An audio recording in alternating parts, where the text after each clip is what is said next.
ஒரு கவிதை, ரொம்ப அழகான ஒரு கவிதையில ஒரு கதையா ஒரு ஐட்டத்துக்கும் நாட்டியாஜில இருந்து ஆரம்பிச்சு எல்லாத்துக்குமே ஒரு அழகான ஒரு கதையை சொன்ன பொற்செல்விக்கு என்னுடைய வாழ்த்துக்கள்.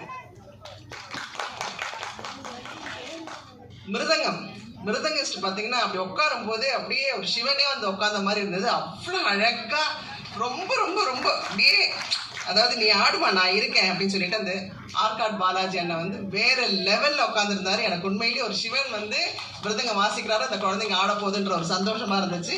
ரொம்ப ரொம்ப சந்தோஷம். Thank you so much.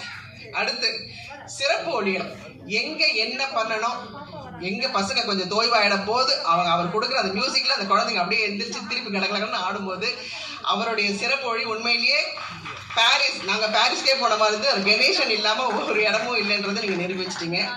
அதே மாதிரி வயலின் வந்து சந்தோஷ் வந்து அப்படி